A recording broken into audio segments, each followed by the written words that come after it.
I'm going to set context for what we're going to try to do today first. Then we're going to officially introduce Kirsten to the team here. So CX transformation, these are some of my thoughts to set this up for you, right? CX transformation is one of the most underutilized growth levers available to leadership teams. We've probably all seen or been a part of that in varying degrees in our careers, but it's a lever that often doesn't get, fully pulled. There's a lot of focus on systems and processes and CI, and all that stuff is absolutely critical for ease of doing business. Got to have that.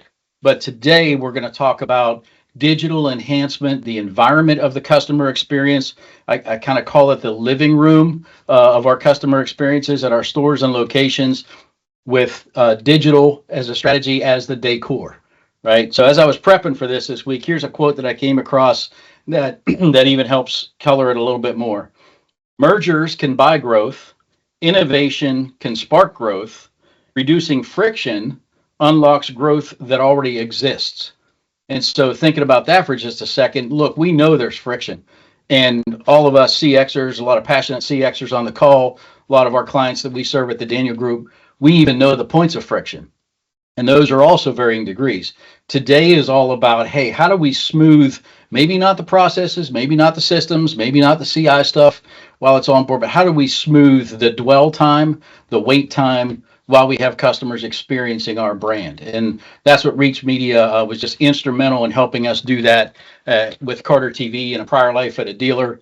So with that, Kirsten Gibson is Division President of Reach Media Network with 15 years of experience in leadership, 12 in digital signage. She's all about innovation and growth and excellence. I can attest to that. At Reach, Kirsten built a sales and marketing team, was even EVP of sales for a while, and now she's division president with a huge customer experience focus. So part of what we're talking about today is digital implementation. How does that fit? But also because Reach Media is so good at CX themselves, it's kind of a twofold win for us. She also served as an executive team leader at Target. So I hope that doesn't mean you know my wife's credit card number, but you might. Maybe. Commercial Integrators 40 Under 40, Emerging Talent Award, Digital Signage Federation.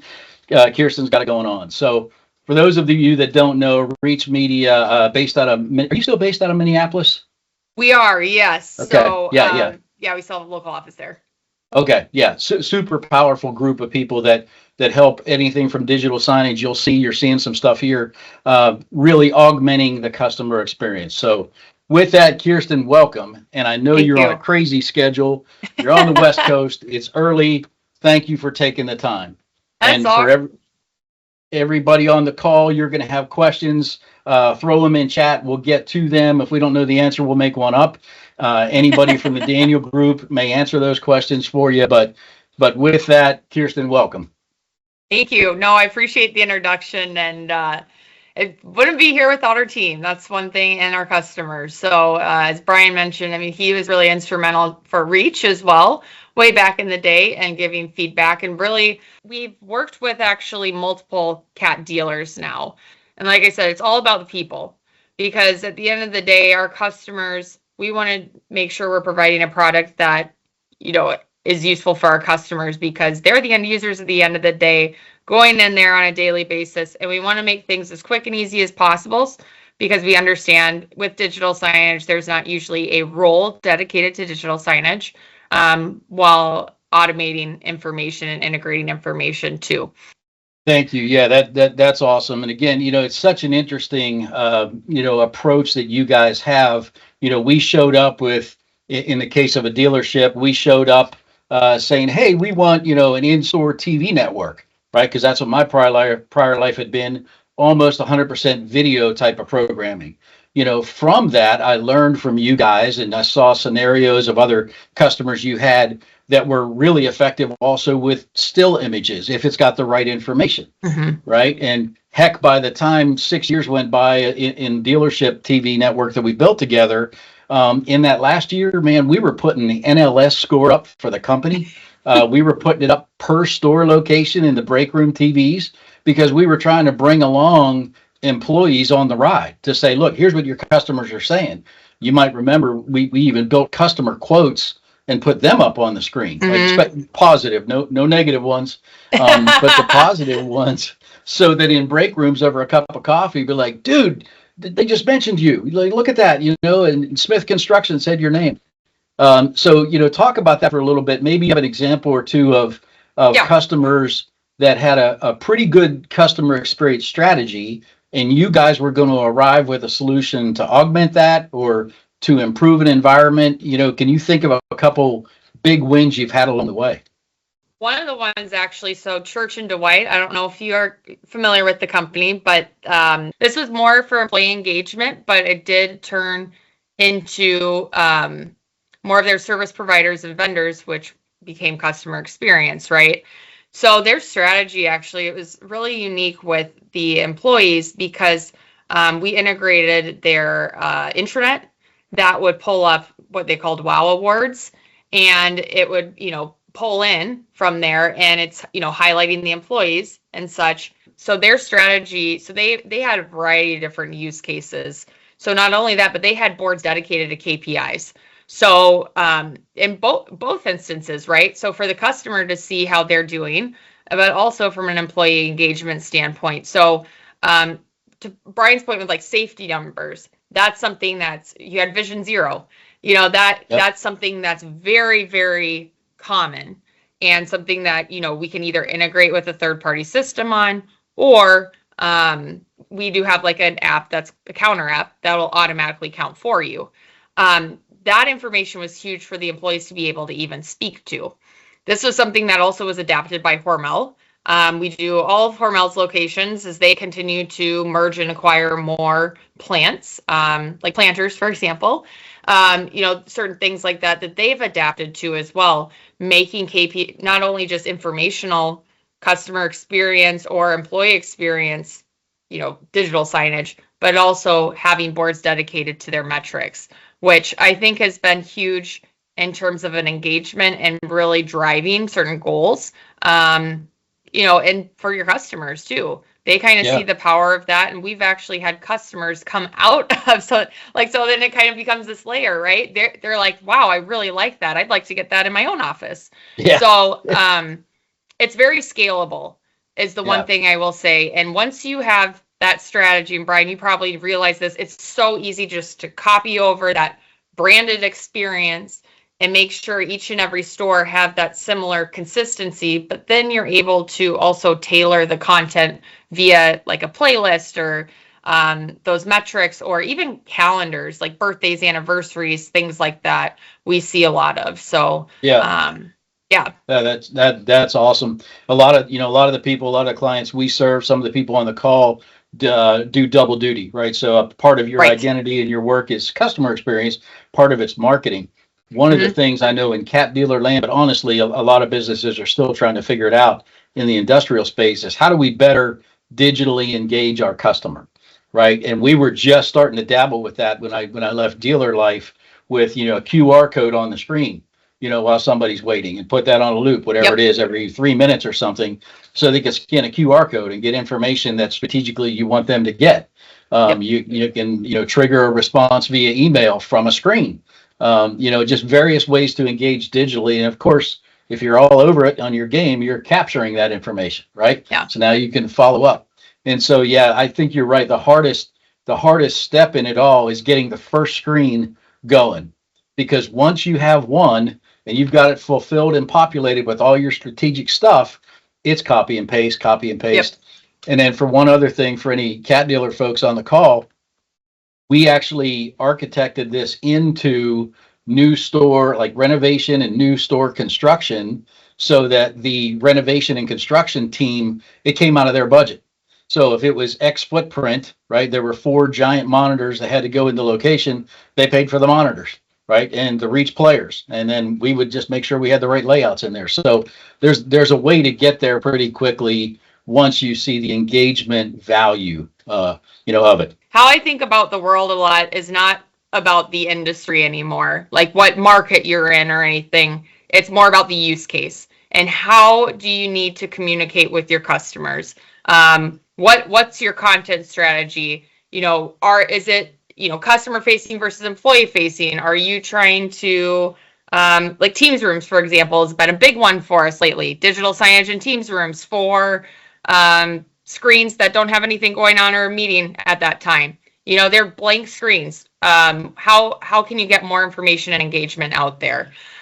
There's so many different use cases that you can use digital signage with, whether it's menu boards, service boards. Brian, I know you rolled out some of those, directories, video walls, interactive screens, which there's also a GIF in here that you'll see. But sky's the limit in that sense. And one of the things that we've built is this layout editor, which is very, very customized or able to be customized for your brand. That's something that sets us apart in a sense where we're not like, hey, you have these 3 templates to choose from. We have a creative team that will help. It's included in our price that will build these out for you. So again, less lift on your end. We'll do mock-ups and really create something based on whatever your end goal is, whatever those requirements that you have on there from a content strategy, from an experience standpoint, and give you certain ideas, because we've done thousands and thousands of these over the years that we've seen what works. And we see really, you want to have all the information there, but also how do you keep it simple enough that people are going to capture that information on the screen? QR codes have been a huge thing as well. As Brian alluded to, that's something, as long as there's a call to action, it's great. So yes, this is a great one. The information you're seeing there, we can iframe in websites. So if say you don't have a way to integrate information, but there's nothing blocking us from pulling it in, you can easily automate in that information. Yeah. At Carter, we were getting better at social media. We hadn't hit the promised land yet, but we were working toward it. And so as we got that thing stabilized, and I was confident and comfortable that now there's somebody in social media handling posts once a day, a couple times a day, whatever it might be. We actually worked that into a few of our layouts where, the layout, like what you're seeing on the screen, there is a layout that Kirsten mentioned. It would point to our Facebook page every 15 minutes. I think I found that like every 45 minutes was better. Yep. And so you can integrate that right within. So now you got your social media engine running. And so in terms of content, this just points over to it, and you can take advantage of that this way too. So we've actually partnered with a third party that basically provides content apps. So we're slowly bringing in more and more of these. But one thing that has been really exciting is LinkedIn. And that has been a big ask. So we've done Facebook, Twitter, Instagram over the years, hashtags, things like that. LinkedIn was interesting because everybody wanted LinkedIn, but everybody wanted something different. So whether it's, hey, I just want job postings. Hey, I just want reviews. Hey, I just want that, it's not just my company page post. So this third party allows you and has that ability. So it's built right into Reach, so you wouldn't even know. But it's very easy and customizable to stylize to your brand, and then decide the elements that you want on there. So what you can actually see here is in the lower right hand corner, that's actually a news content app that we have that automates in news. We see ESPN a lot. Now it's March, so March Madness is a big one. We now offer a live bracket that you can intermix with your content that's rotating through. So that safe work that you see there, that could be rotating through with, say, a live bracket. So guess what? Whether it's your customers, whether it's your employees, they see that on the screen, a lot of times they're probably going to stop because someone's probably in a live bracket, right? They're going to want to see that. Oh, you know what? It goes away, but here, now there's your messaging that you want them to see. Now they're paying attention to the screen and capturing the information that they might not have. The other thing, just as we're kind of on this page too, emergency alerts is something that is, biggest life and death of digital signage. And so we do integrate with any third party that has a CAP feed or RSS feed. In addition, we do provide, this is included in the cost too, is national weather alerts. So this can be a ticker on the bottom or a full screen takeover. So if it's a severe weather alert, and I will just say that my very first time on site at Carter, there was a blizzard when I went to present to their team. But this is a great way that, digital signage could have been used, a blizzard warning, right? So certain things like that, if you have multiple locations, so we work with Finning, for example, they're international. So we tailor a lot of their content or localized and some of these automated apps to that. So that, would include those weather alerts as well. And then from a security standpoint, when end users are logging in, which we'll get to here in a second, perfect, there we go. So how you're managing your content, it's all cloud-based. You have a username and password. Now our newest CMS, we have the users controlling this, so there would be an owner. So in Bryan's case, he would have been the owner and allowing certain users access. We now have a roles and permissioning. So we've always had roles and permissions, but this is like 5.0, Bryan. The roles and permissions, now you can set up your own single sign-on. These roles, like you can have multiple roles within a certain user account. So if there's certain locations you only want them to have limited access to or approving content, things like that, it's very, very easy to set up. These are also things that we do offer trials with. So I just want to know, we're not going to get to everything today. I know that. And showing you kind of like a live demo is something like of the back end is something I'm more than happy to do as well. And the other pieces with the trials, really just testing it out on your own. Typically what we would do is probably set up a similar environment of the use case that you're looking to in an example workflow, and then you do what you want with it from there. But there's so many different things that, like, just thinking about the strategy here. So just, 4 different bullets just to start thinking about having just certain information on there that maybe they're not expecting, or it's going to capture their attention so they see the main messages is key. In some cases, in parts lobbies at cat dealers, for example, some of the people that come in to pick up parts are couriers, right? And they're, whatever, the boss sent them, they're going to pick up the part, they got to get back, it is what it is. And then there's a lot of customers, especially, again, in Caterpillar land, where they're focusing on what they call retail or smaller customer, right? There's a lot at stake. Like if they're at the parts counter, they're not at the job site, they're not running a machine, things are not necessarily going forward, even though they need a part. What's everything we can... Videos is really important. So that's actually Bryan's team did fantastic job with videos and really highlighting like recognition too. And I think that that's one thing that's key that can go across any type of use case, right? Now these two, again, they're supposed to be GIFs, but just kind of showing the experience of maybe like a video taking over. So the dwell time, right? So you could have like wait times, you could have service board, but every so often maybe a video does overlay. So, every 60 seconds, there's a 30-second video, or, vice versa. So you can control the amount of time that video is going full screen. And running, and you've got some good stuff. This can be a very valuable outlet for that maybe wasn't originally planned for. And you can get X number of impressions more. I knew by the time we got to 6 years into this, I knew how many people were coming into which store, what time of day, therefore kind of what programming to put up. In March, March Madness was important to have those updates. In Daytona 500 time with our customers, You better have Daytona 500 updates in there. So it's kind of the why behind it that is really compelling, for a lot of us.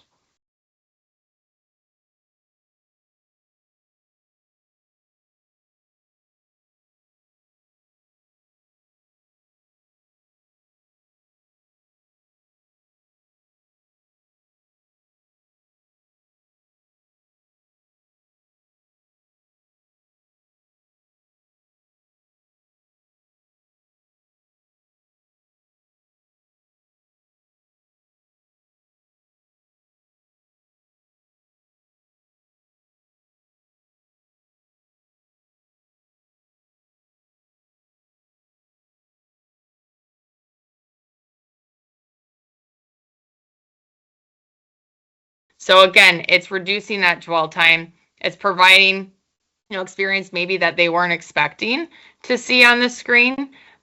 We've seen a lot of like moving backgrounds as well, which is really cool. So it really captures the customer right away. Like I said, this is kind of the beauty of a digital signage software, is that there's so many possibilities. And truly, at the end of the day, we want to make it as quick and easy as possible for you guys to get out your day-to-day content. So the one thing that you'll see, so that the USC one, the reason why I was bringing that one, again, it was a GIF, but it's an interactive screen. where they have it like they draw on it, which is kind of cool. So it's like a Wow. drawing board Yeah. to get different ideas. So reason why I wanted to share that one is if you say you have a customer in there and they have some ideas, you could use the screen as an interactive drawing board with them, Wow. That's which cool. which is cool. Yeah. So this was Yeah. a newer idea that came about. And this is where I go back to, I don't think about it as the market, right? It's about the use case and experience you're looking for that particular audience. One of the things that a lot of cat dealerships are going through right now is a new ERP, enterprise, Mhm. like the whole operating system for the dealership. And a lot of that is a Microsoft solution.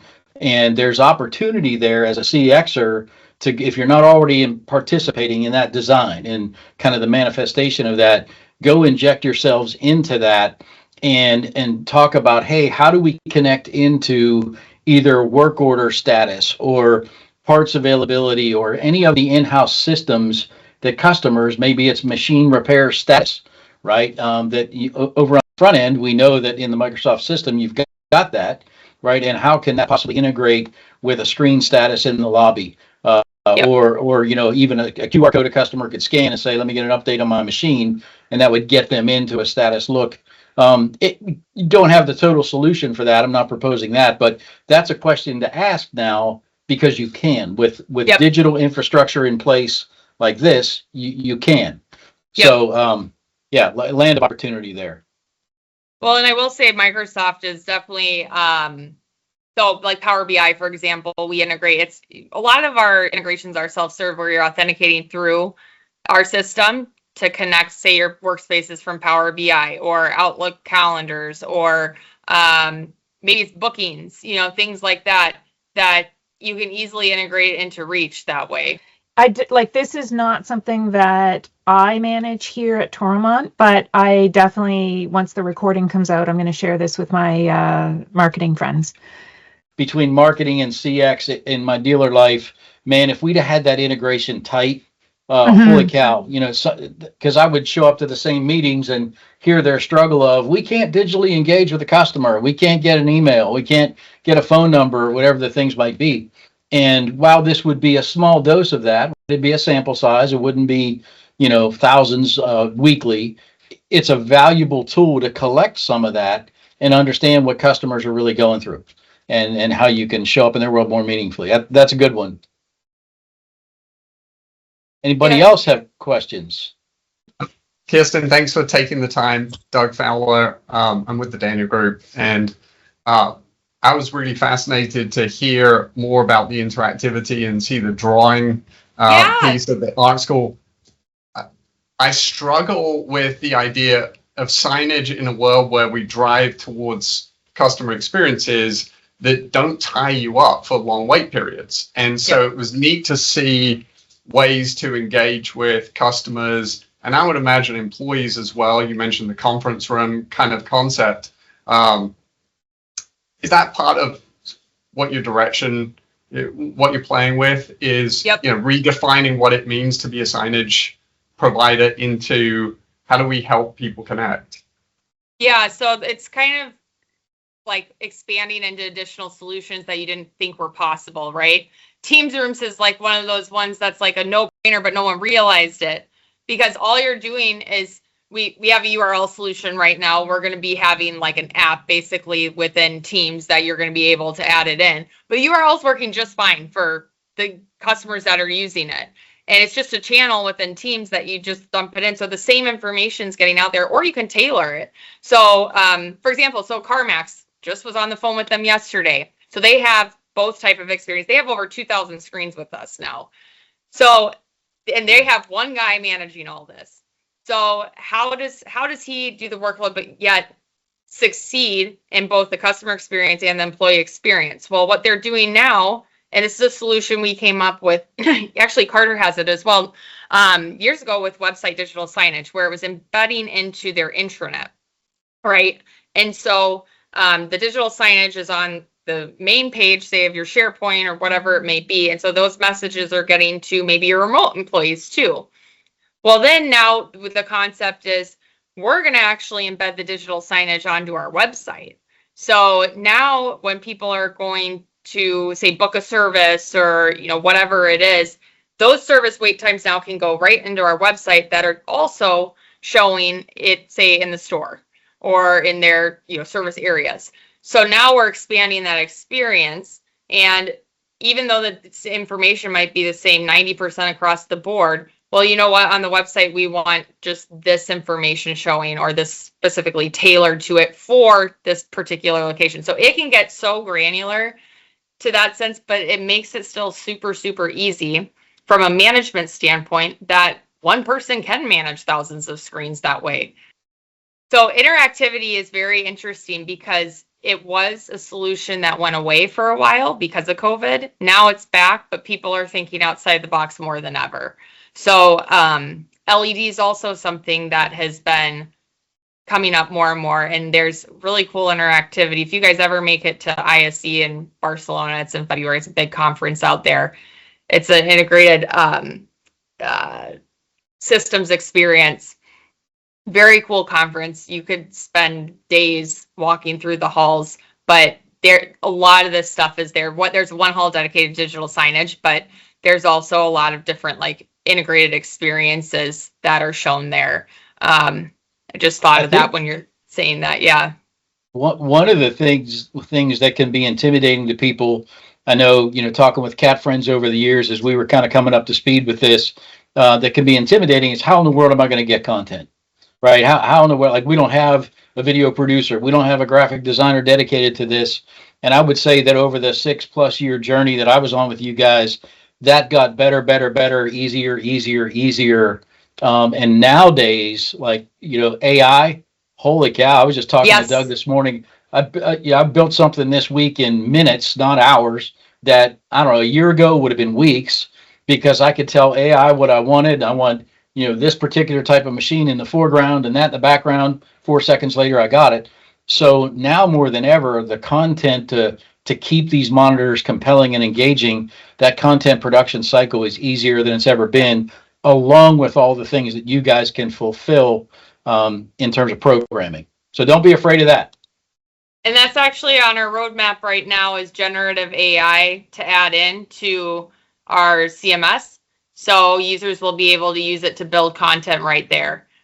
So we do integrate with Canva right now, which has kind of that magic, whatever, I forget what it's called, experience that you can do that within there. But we want to bring that into Reach, because just the data that we have on how many users are creating content right through our system. So we do have what we call a design editor that allows them to do that. I know we're getting to time. I believe, yes. So, but I would encourage you guys, if you want to learn more, you pass this along to someone that wants to, feel free, reach out to me. I love doing this. I'm very passionate of what I do. And I love educating people on just different ways, that digital signage software can benefit your business. So the ROI on it is definitely there. So that's a perfect segue to end on. Thank you for that. We didn't even practice that. Toward the end of my time in a dealer land, we had gotten enough monitors. We had, I think, 96 TVs, Carter TVs, over 34 locations, whatever it was. Break room, employee facing, 2 distinct strategies. But for both of those, I was able to start capturing some vendor dollars to run advertisements for Gojo, for Granger, for the industrial suppliers of the dealership, to help offset any cost. The costs weren't bad because the ROI was rock solid, but it was actually generating a little bit of revenue, so I could then go get some more content, produce something else. Just barely got started at that. There's an opportunity there, though. I'd done that in a prior life with Advanced Auto Parts, and it was a moneymaker. It was actually a moneymaker. You got to watch that, because you want this to be all about the customer's experience, the employee's experience. But if you can show up meaningfully and present those brands that enable it, everybody truly wins. The procurement guys loved us because they would go negotiate, costs down. And that's how we would, instead of taking a check coming to my Carter TV account, procurement would go use it as leverage and get cost of goods down, and everybody wins. So keep that in your back pocket too if you're considering it. Well, thank you for taking the time. I know you're crazy busy, super hard to get you, and thank you for that. Thanks, Well, Greg. thank you guys so much for having me. I really, really appreciate it. And like I said, any questions or if you want to jump on, I'll do a deeper dive. I'm more than happy to do that. So Awesome. Thanks again. Great. Thanks, everybody. We'll see Thank you in you, a guys. month on the first Friday of April. Appreciate you. Take care. thank you.